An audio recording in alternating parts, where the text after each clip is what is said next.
Easter Sunday in 1975 started out normally in Hamilton, Ohio. Kids searched for Easter eggs, moms finished up dinner preparations, and families dressed up for church. The Ruppert family attended church together and then met at 635 Minor Avenue. But that afternoon on March 30, 1975, the deadliest shooting in a private home in American history occurred, leaving a haunting legacy. James Urban Ruppert was born on March 29, 1934, and had a difficult childhood. His mother, Charity, often called him a mistake because she wanted a daughter. His father, Leonard, was abusive and quick-tempered. He died when James was 12, leaving his older brother, Leonard Jr., to take over. Leonard Jr. bullied James constantly. James struggled in school, had few friends, and was shorter and smaller than his brother. At 16, he was so unhappy that he tried to hang himself, but failed. As they grew older, James's resentment for his brother increased. Leonard Jr. excelled in college and sports, married one of James's few girlfriends, and had 8 children. He had a great job at General Electric. Meanwhile, James flunked out of college, was unemployed at 41, and lived with his mother. He also owed money to his brother and sister-in-law after losing everything in the stock market crash of 1973-1974. Charity was fed up with James's drinking and inability to keep a job, threatening to evict him, which seemed to push him over the edge. On his birthday, March 29th, witnesses saw James shooting cans with a .357 Magnum by the Great Miami River. Later, at the 19th Hole Cocktail Lounge, he spoke to an employee, Wanda Bishop, about his mother's eviction threat.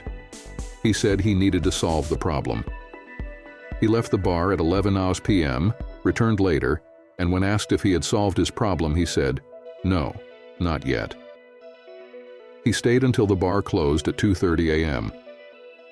On Easter Sunday, Leonard and his wife Alma brought their 8 children to see their grandmother at the house on Minor Avenue. James stayed upstairs, recovering from his night of drinking. The children had an Easter egg hunt and then played inside while the adults prepared lunch. Around 4 p.m., James woke up, loaded his .357 Magnum, 2 .22 caliber handguns, and a rifle, and went downstairs. He shot and killed Leonard, Alma, and Charity in the kitchen, followed by his nephew David and nieces Teresa and Carol. He then went to the living room and killed his niece Anne and his 4 remaining nephews, Leonard III, Michael, Thomas, and John. Each victim was first shot to disable them, then finished off with a shot to the head or heart. The massacre took less than 5 minutes. James stayed in the house for 3 hours before calling the police. When they arrived, they found a gruesome scene, with blood everywhere, even dripping through the floorboards into the basement. The community was shocked, and the story made national headlines. People who knew James couldn't believe he was capable of such violence. He was known as a quiet, unassuming neighbor. James was arrested and charged with 11 counts of aggravated homicide. He was uncooperative and refused to answer questions, indicating he planned to plead insanity. Prosecutors believed he hoped to be found insane, then cured, and inherit a $300,000 estate. The first trial in Hamilton found James guilty of 11 counts of murder, sentencing him to life in prison. A mistrial was declared and a second trial was held in Findlay, Ohio. In July 1975, James was sentenced to 11 consecutive life sentences.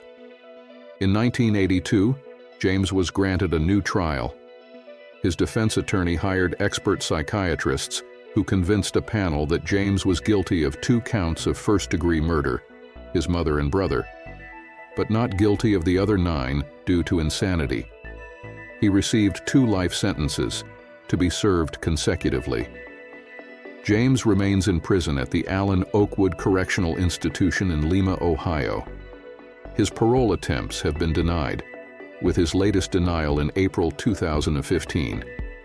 He is likely to die in prison. After the murders, the 11 victims were buried in Arlington Memorial Gardens in Cincinnati. The house on Minor Avenue was open to the public, its contents auctioned off, and rented to an unsuspecting family. They quickly moved out, reporting strange noises and voices, lights turning on and off, and doors slamming. Several other families moved in and out, each experiencing unexplained phenomena. Eventually, the house was abandoned for years, but the last family to move in reported nothing unusual. The haunting seemed to have ended, and perhaps after more than 40 years, the spirits of the Ruppert family could finally rest in peace.